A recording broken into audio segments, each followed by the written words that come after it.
Alhamdulillah, usolli wa usollimu ala Rasulillah Muhammad ibn Abdillah wa ala alihi wa ashabihi wa mawalah. La haula wa la quwata illa billah.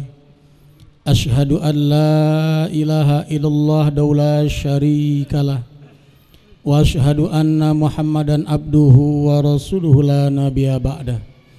Allahumma salli wa sallim ala nabiyyina Muhammadin wa ala alihi wa ashabi ila yaumil qiyamah ba'du. Faqad qala Allah ta'ala fi kitabihil karim wa huwa asdaqul qailin. A'udzu billahi minasy syaithanir rajim. Bismillahirrahmanirrahim. Fatazawwadu fa inna khairaz zadit taqwa wattaquni ya ulil albab. Shadaqallahul azim. Yang saya muliakan dan mudah-mudahan dimuliakan oleh Allah Subhanahu wa taala. Shaimin shaimat rahimakumullah. Alhamdulillah, puji syukur hadirat Allah Subhanahu wa taala. Pada malam ini kita masih diberikan kesempatan untuk bisa hadir di tempat yang mulia ini untuk menunaikan satu salat isya berjamaah. Insyaallah nanti tarawih dan witir. Harapan doa kita semoga rangkaian ibadah yang kita kerjakan di bulan suci Ramadan diterima oleh Allah Subhanahu wa taala dan dosa kita diampuninya. Amin ya rabbal alamin. Selawat serta salam semoga tercurah kepada junjungan kita baginda Nabi besar Muhammad sallallahu alaihi wasallam. Semoga di hari kiamat kelak kita semua dengan izin Allah mendapatkan syafaatul uzma dari Nabi kita Muhammad sallallahu alaihi wasallam. Hadirin shaimin shaimat rahimakumullah. Setiap orang berkeinginan akhir hidupnya itu mati dalam keadaan baik. Katakan husnul khatimah, happy ending. Siapapun dia yang ahli ibadah pasti. Bromo corah pun koruptor, kalau mati pengennya setelah dia dalam keadaan baik. Kalau orang baik itu berkeinginan namanya itu harapan roja. Kalau orang yang tidak pernah ibadah dia pengen mati baik, itu namanya tamani, berangan-angan. Saudara sekalian, seseorang itu mati tergantung kebiasaan sehari-hari, amalan yang dia perbuat.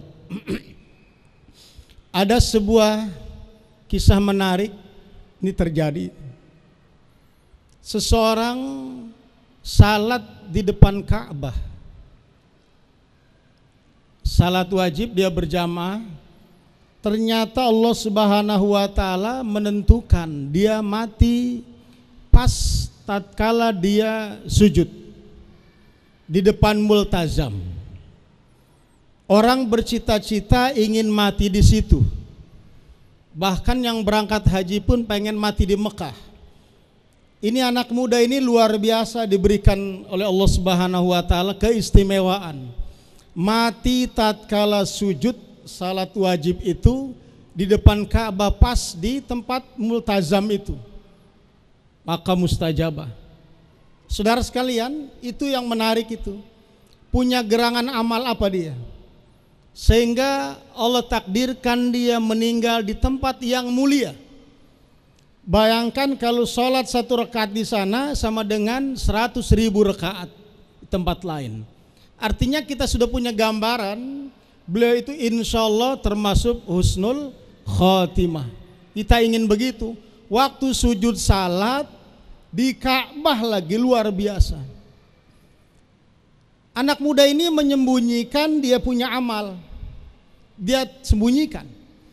Janji kata Nabi, seseorang yang melakukan kebaikan serapat apapun dia tutupi, suatu ketika Allah akan buka untuk mengharumkan namanya. Orang tuanya nggak tahu apa yang dilakukan oleh anaknya, punya wazifah apa, wiridan apa, amaliyah rutin apa. Ternyata suatu ketika datang seorang ibu tua. Dia datang ke sana dalam keadaan menangis. Itu udah hampir 1 bulan itu.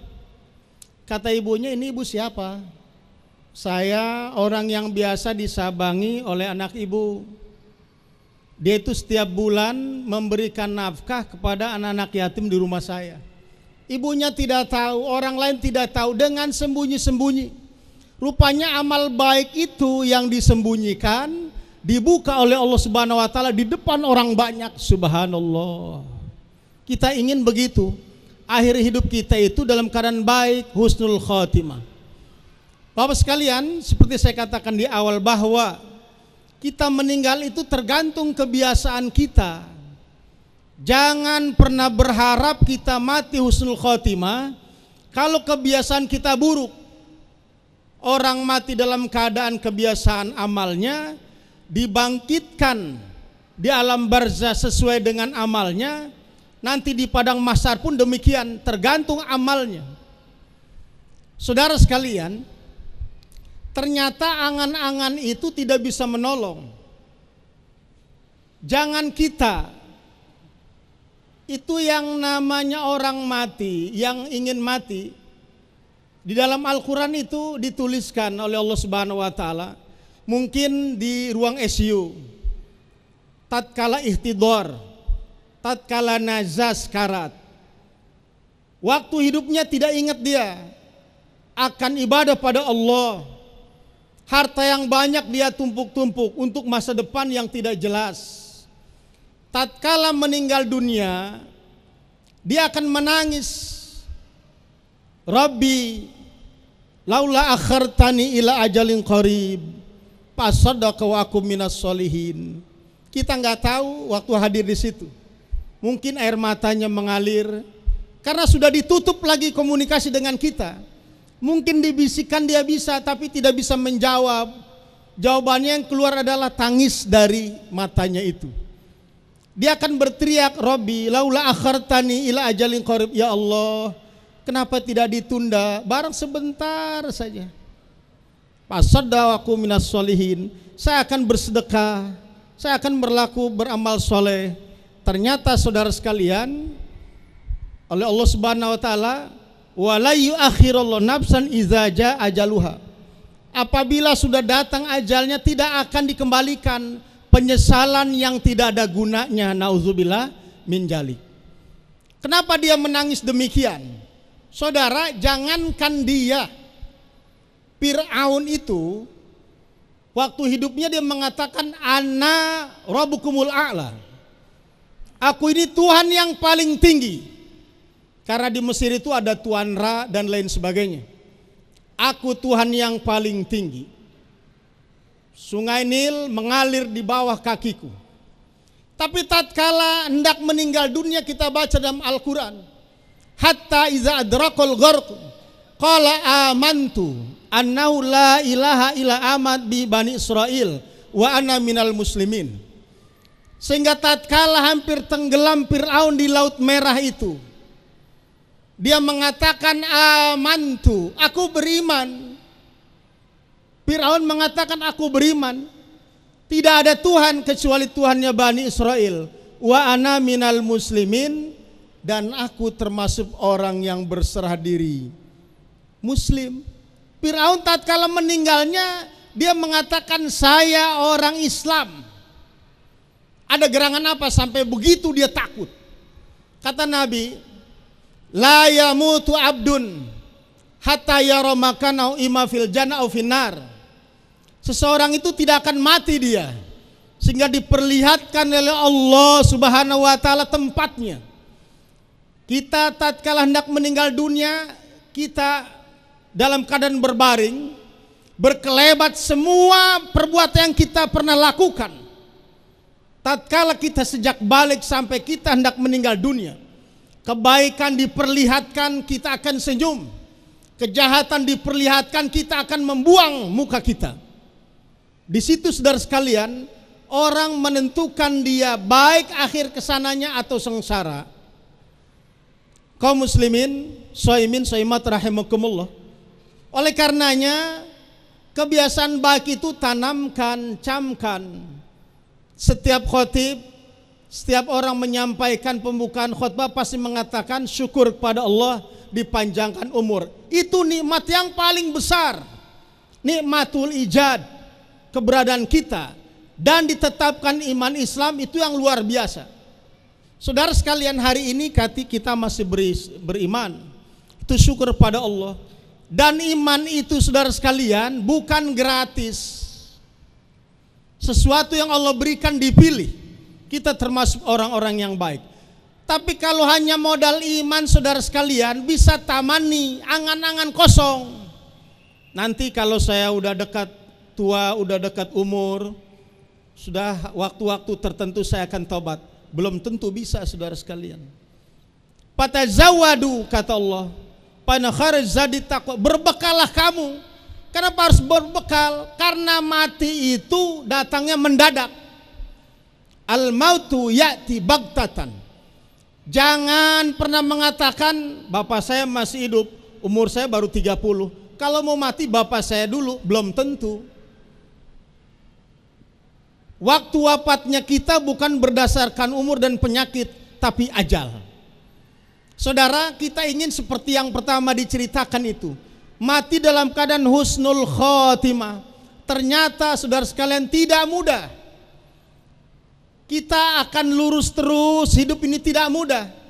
Oleh karenanya ada yang mengatakan al-istiqamatu khairu min alfi karamah. Hidup lurus itu sampai mendapatkan kematian dalam keadaan nafsul mutmainah itu sesuatu yang lebih bagus ketimbang dia dapat 1000 karomah. Orang bisa terbang dengan banyak ibadahnya. Orang bisa sholat di atas air seperti Junaid al-Baghdadi. Orang bisa salat di atas udara seperti Rabiatul Adawiyah. Tapi itu tidak istimewa. Yang istimewa itu tatkala kita sudah mulai tobat, terus kita ibadah sampai tatkala kita hendak meninggal dunia, kita dalam keadaan senyum, mati membawa iman Islam. Itu harapan kita. Oleh karenanya saudara sekalian, di hari yang baik, di bulan yang baik, di malam yang mubarak ini, mari kita manfaatkan waktu demi waktu, jam demi jam, menit demi menit, detik demi detik. Karena barangkali kita tidak sempat ketemu lagi nanti dengan Ramadan yang akan datang. Oleh karenanya harapan kita, semoga hidup kita senantiasa diberkati oleh Allah Subhanahu wa taala. Diberikan kekuatan, semangat untuk ibadah, taufik dari Allah Subhanahu wa taala. Dan kita ingin mati dalam keadaan husnul khotimah. Kurang lebihnya mohon maaf. Sekian, assalamualaikum warahmatullahi wabarakatuh.